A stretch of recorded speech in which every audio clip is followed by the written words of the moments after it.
niya ay nag-aanyaya sa lahat ng mga anak na nasa iba't ibang panig ng daigdig upang magtipon-tipon sa pagganap ng magdamagang pagdiriwang.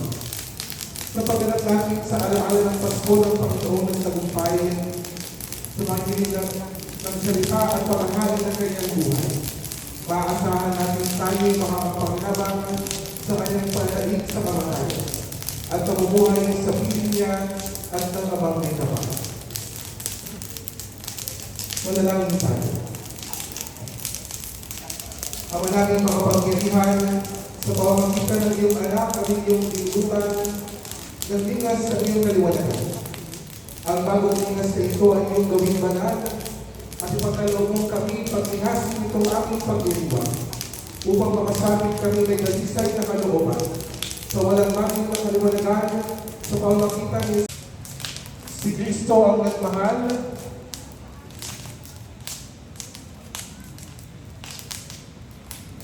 simula pa noong araw, wakas natin siya'y hantungan. Si Yesu Kristo'y nabuhay, siya'y ating kaliwanagan. Si Kristo ang pinagmulan, alpa'y sagisag niyang tunay. Siya'y ating pinanggalingan.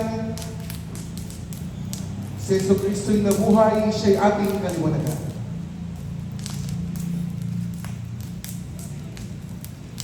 Si Kristo ang siyang hantungan, omega'y kanyang larawan.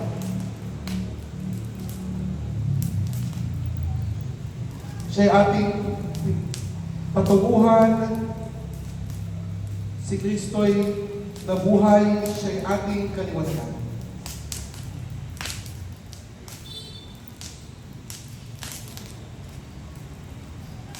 Kay Kristo ay nabibilang lahat ng panahon araw. Bawat yugto ng pag-iral, si Yesu Kristo'y nabuhay, siya'y ating kaliwanagan. Kay Kristo ay nabibilang mga taon daan-daan. Hari siya ng kasaysayan, si Yesu Kristo'y nabuhay, siya'y ating kaliwanagan.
sa lupa, maaamo, mainila, malalaki at maliliit. At kayo nga ang ganyan. Nilikha nga niya ang lahat ng ito, at siya'y lubos na nasiyahan ng mamasdan ng mga ito. Pagkatapos likhain ang lahat ng ito, sinabi ng Diyos, Ngayon, lalagin natin ang tao. Ating gagawin siyang kalarawan natin. Siya ang mamamahala sa mga isda, mga ibon, at lahat ng hayop, maging maamo o maliit, malaki o maliit. nilalangan ng Diyos ang tao ayon sa kanyang larawan. Lumalang siya ng isang lalaki at isang babae, at sila'y pinagpala.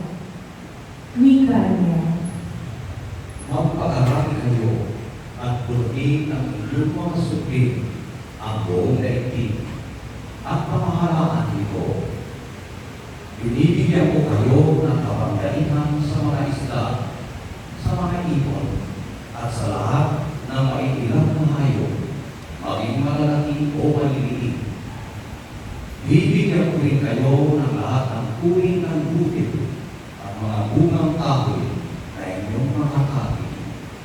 Ang lahat ng halamang butihan ay ibibigay ko naman sa maiilang na hayop, malaki man o maliit, at sa lahat ng mga ibon. at ito nga ang nangyari. Pinagmasdan ng Diyos ang lahat niyang ginawa, at lubos siyang nasiyahan. Dumaan ang gabi, at sumapit ang umaga. Ito ang ika-anim na araw.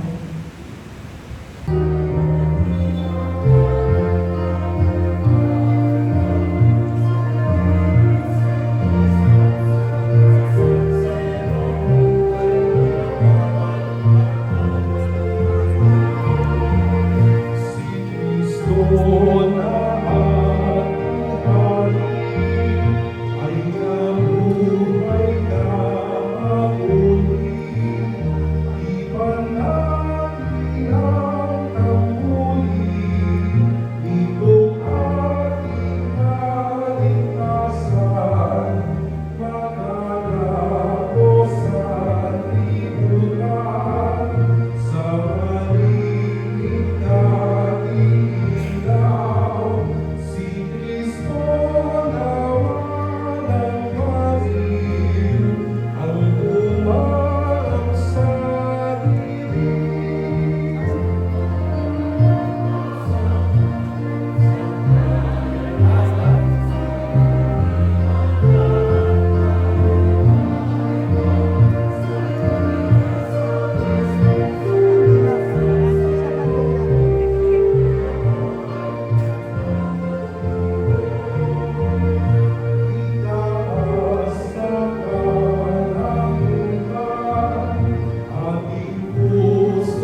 Tunay na pagkakapagay,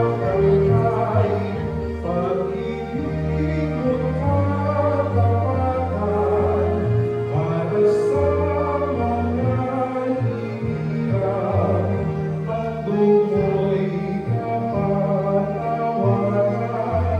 sa lahat ng kasalanan, higit sa lahat lumagay, si Jesus aking lahat.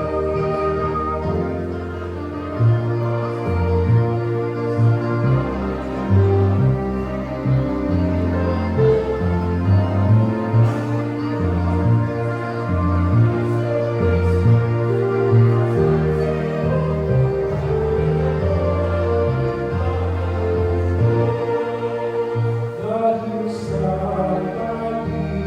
kaligayahan, sa aling nagtutulaw,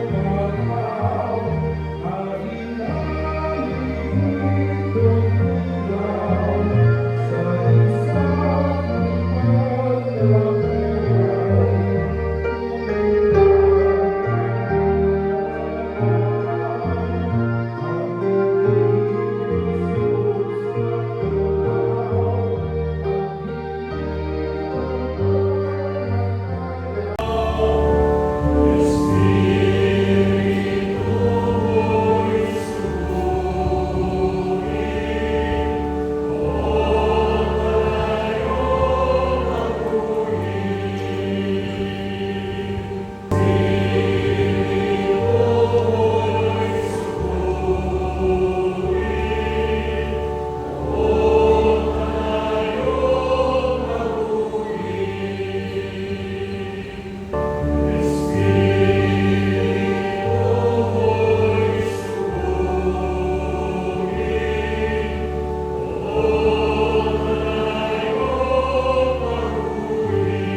Aklat ng Genesis. Noong mga araw na yun, sinuot ng Diyos sinabi ni Abraham sa kanyang mga alipin. Bantayan ng inyo rito ang asno at kanina lamang ni Isaac ang magtutuloy.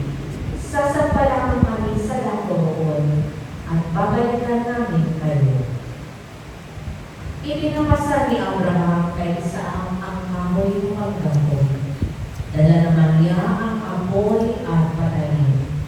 At magkasama silang lumakad. Tinawag ni Isaac ang pansin ng ama. Ama, ano yung anak? Tugong patanong ni Abraham.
Sila'y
Manalangin tayo. Na maraming makapangyarihan, ang lakas mo ay hindi nababawasan. Ang liwanag mo ay nagingin kailanman. Tumayin mo ang pagdiriwang ng iyong sambayan at ganapin mo ang iyong pagsalip sa tanan. Naway madama at mamalas ng sanlibutan ng mahabang ay inaarap. Ang mga nasa lumang kasalanan ay napagbago na naman at kay Kristo nagkakaugnay-ugnay ang tanan sapagat siya ang pinagsimulan ngayon at magpasawalang hanggan. Amen.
makabukang liwayway ng unang araw ng isang linggo. Pumunta sa libingan ni Jesus si Maria Magdalena at ang isa pang Maria. Biglang lumindol ng malakas. Bumaba mula sa langit ang isang anghel ng Panginoon. Ikinulong ang bato na katakip sa libingan at naupo sa ibabaw nito. Ang kanyang mukha ay nakasisilaw na parang tigla at kasing puti ng busilak ang kanyang dalo. Nanginig sa takot ang mga bantay at nagulantang ang imoy patay ng makita ang anghel. Ngunit sinabi nito sa mga babae, huwag kayong matakot. Alam kong hinahanap ninyo si Jesus na ipinako sa krus. Happy Easter! Tonight is the night of all nights, the Sunday of all Sundays, and the solemnity of all solemnities. Magalak at magsaya tayo sapagkat nabuhay ng muli si Jesus. At ito po ang ulat ng anghel kay Maria Magdalena at sa isa pang Maria sa ating Ebanghelyo. At dahil dito, natupad po ang propesiya sa ikatlong araw, mabubuhay siyang muli. Maaaring Pagkamat natatago sa aming paningin, ang napangyarihan mong magawad ng iyong buhay sa amin, ay inilalahat ng aming panandaan ng iyong paglagi sa aming piling, anumat ang tubig ng iyong nilikha, ay naging tagapagpahayag ng iyong pagmamala. Ang namin nung ang nagbibigay iyong dalangin, ang iyong espiritu ay lumulubog na sa tubig. Bilang simon ng hangin, upang ang kakayanan itong bumuhay ay maging tagapagpulot ng iyong kamalanan.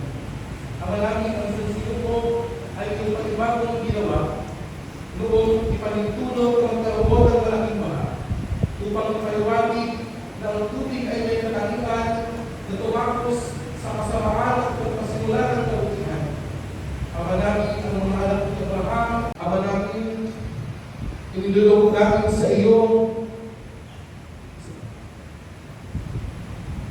malakaw sa tubig na ito, ang kapangyarihan ng Espiritu Santo sa pamamagitan ni Jesucristo upang mapuspos ng Espiritu Santo, itong pag-ibigyan sa tubig. At sa ngayon lahat ay nakikisa sa kalagayan niya sa pamamagitan niya ay muling mabuhay na siya rin ang kasama bilang nagpapamagitan kasama ng Espiritu Santo magpasawalan mo. Amen. Ng Diyos, ang kasalanan ay pinatakwil ba ninyo? Opo, itinatakwil namin. Para kayo huwag mapaglalim sa kasalanan, ang kaakit-akit na tukso ng kasamaan ay pinatakwil ba ninyo? Opo, itinatakwil namin. Sa dalas na pinagagalingan ng kasalanan at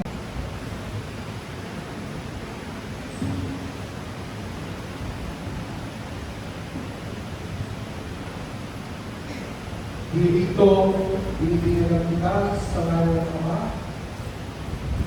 ng Anak, at ng Espiritu Santo. Sa ngalan ng Ama, at ng Anak, at ng Espiritu Santo. Binibigyan kita sa ngalan ng Ama, ng Anak, at ng Espiritu Santo.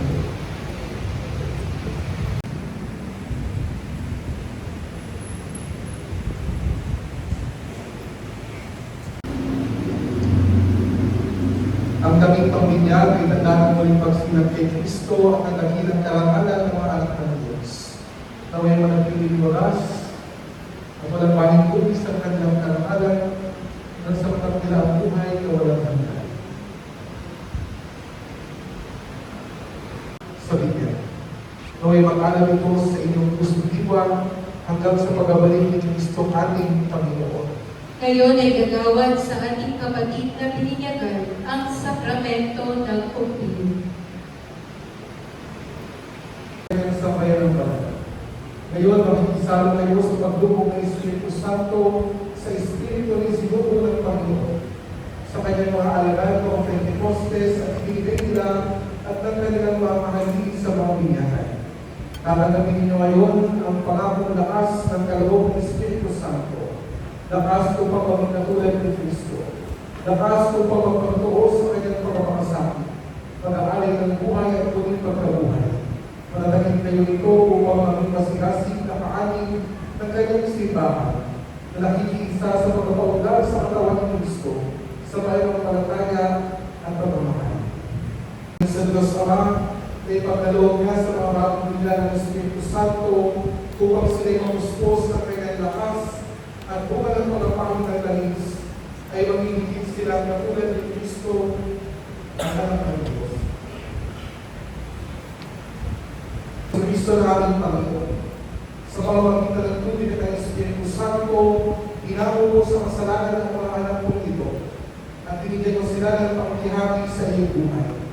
Suburin mo sa kanila ngayon ng Espiritu Santo ang mapahalo upang siyang maging lakas nila at pagtubay, pagkaloob mo na sila'y mapuspos ang karuntungan at pag-unawa. Na sila'y maging makapirang sa pagkapasya at manatiling matibay ang loob sa lahat ng pagkakataon. Tanggapin mo, Diyodito, tanggapin mo ang anak, ang tatap ng kaloob ng Espiritu Santo. Sumaiyo ang kapayapaan. Ang sumiyo. Sumaiyo ang kapayapaan. Ang tatap ng kaloob ng Espiritu Santo.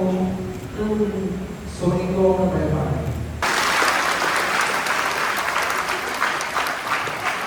Sa ganang ito na natin pagdiriwang, mula na Doon tayo ibigyan niya upang kasamahin niya tayo makabago at makapagbagong buhay. Naganap na natin ang 40 araw ng paghahanda, kaya sariwain natin ngayon ang ating pangako sa pamilya. Kaligdan natin ang kasamaan at kasalanan. Harapin natin ang matapat na paglilingkod handang sa katulparan ng panungalan ng Diyos upang kayo makapabuhay bilang matapat at maaasahang kaanin ng kanyang angkan. Pakisagot ninyo itong tatlong katanungan.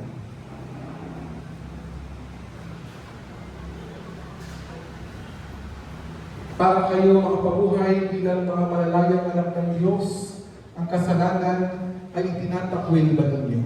Opo, tinatakwil namin. Para kayo'y huwag mapaglalim sa kasalanan, ang kaakit-akit na tukso ng kasamaan ay itinatakwil ba ninyo? Opo, tinatakwil namin. Ngayon na may ating harapin ang ating pananampalataya, kung kayo makapangangakong magsisikap mabuhay bilang mga inaabalan na anak ng Diyos Ama. Kung tutularan niyo siya sa kanyang kabutihan, pagmamahal sa lahat, at pagmalasakit para sa pagkalahatang kapakanan. Pakisagutin niyo ang mga katanungan ito. Sa Diyos na makapangyarihan sa lahat at lumikha ng langit at lupa, kayo ba ay sumasampalataya? Opo, sumasampalataya kami. Kung kayo'y makapangangako magsisikap mamuhay bilang mga tunay na kapatid ng Panginoong Hesus, kung gagawin ninyong simulain sa buhay ang kanyang katwiran, katarungan at paglingkod sa lahat, alinsunod sa kanyang pagmamahal, pakisagot ninyo ang katanungan ito. Sa iisang anak ng Diyos, ang ating Panginoong Jesucristo, na ipinanganak ni Santa Maria Virgen, itinako sa krus na matay inilibing, muling nabuhay at nalulugdong sa kanan ng Ama, kayo ba ay sumasampalataya? Opo, sumasampalataya kami. Kung kayo makapangangang susunod sa patnubay ng Espiritu Santo, at kung sisikapin ninyong mapaunlad ang kaloob niyang buhay at pagmamahal, upang maging mga maipagmamalak ng anak ng Diyos Ama at kapatid ng Panginoong Hesus, pakisagot ninyo ang katanungan ito. Sa Espiritu Santo, sa banal na simbahang Katolika, sa kasamahan ng mga banal, sa kapatawaran ng mga kasalanan, sa muling pagkabuhay ng mga namatay at sa buhay na walang hanggan, kayo ba ay sumasampalataya? Opo, sumasampalataya kami. Bunga ng pagmamahal ng Diyos na makapangyarihang Ama ng ating Panginoong Jesucristo, tayo ay tinatawag sa ating kasalanan. Noong tayo muling isilang sa tubig ng Espiritu Santo, tulungan nawa niya tayong mamalangin tapat sa ating Panginoong Jesucristo, ngayon at pagpasawalang hanggan. Amen.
At manatiling nakatayo.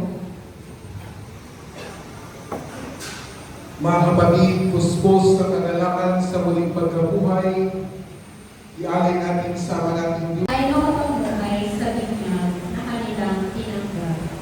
Manatili sa pagpapala ng Diyos at maging aktibong kaanib ng simbahan.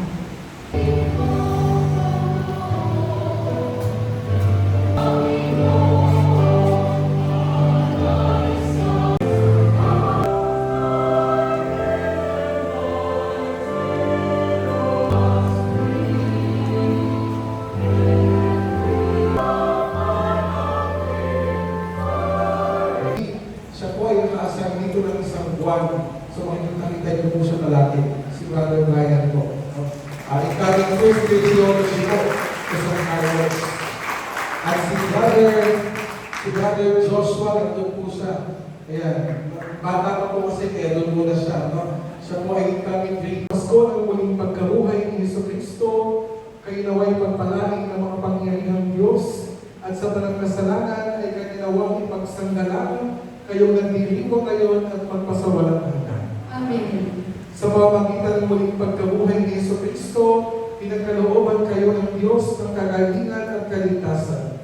Puspusin nawa niya kayo ng kawalang kamatayan, ngayon at magpasawalang hanggan. Amen.